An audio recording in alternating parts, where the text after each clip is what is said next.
Welcome to this explainer. Look, if you want to crush the Series 66 exam, you've got to know how to survive a literal disaster. So today, we're diving deep into business continuity plans. But real quick, this explainer is brought to you by CertFuel. Check out certfuel.com for a full Series 66 course. They've got adaptive study quizzes, smart flashcards, and unlimited practice exams weighted exactly like the real thing. It's basically everything you need to pass. Anyway, let's get into it. So, meet Adam the advisor. Adam's a state-registered investment advisor, and things were going great for his firm until this morning. Out of nowhere, his primary office server room gets invaded by a family of wire-chewing rabid raccoons. Now, Carl the client and Iris the investor were just coming in for a portfolio review, and suddenly they're literally running for their lives. Absolute chaos. Section 1. Who needs a BCP?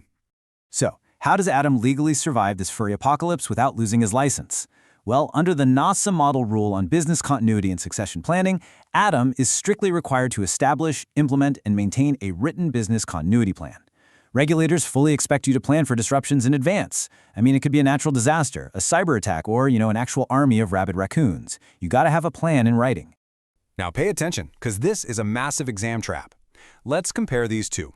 On one side, we've got Adam the advisor. He's state-registered, which means he follows the NASAA rules we're talking about today.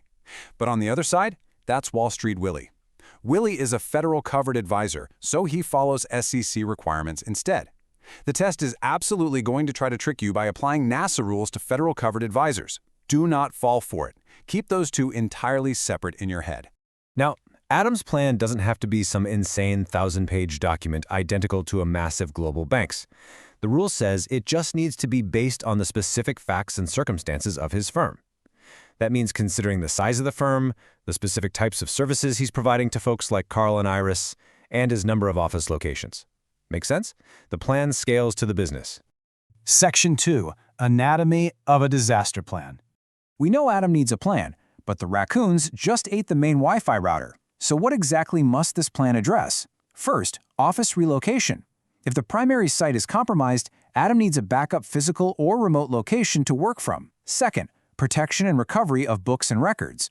If the servers are getting chewed up, he has to have backup systems to make sure his client records actually survive.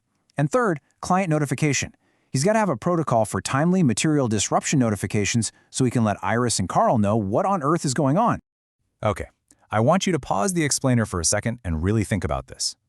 During the raccoon invasion, when Adam is setting up his backup communication methods, who exactly must he establish alternate communications with? Got your answer locked in? Let's see if you're right.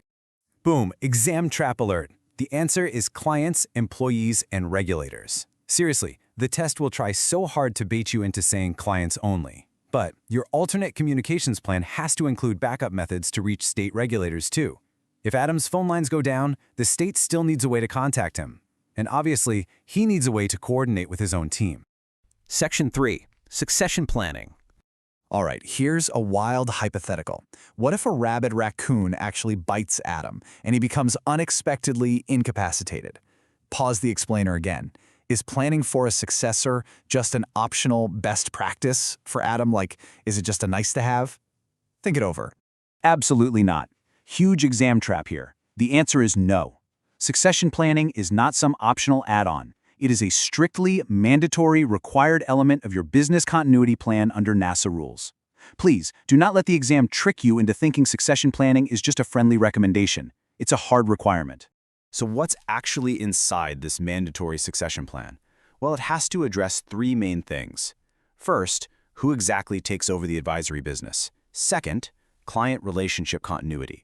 Basically, how are Carl the client and Iris the investor going to be served without interruption?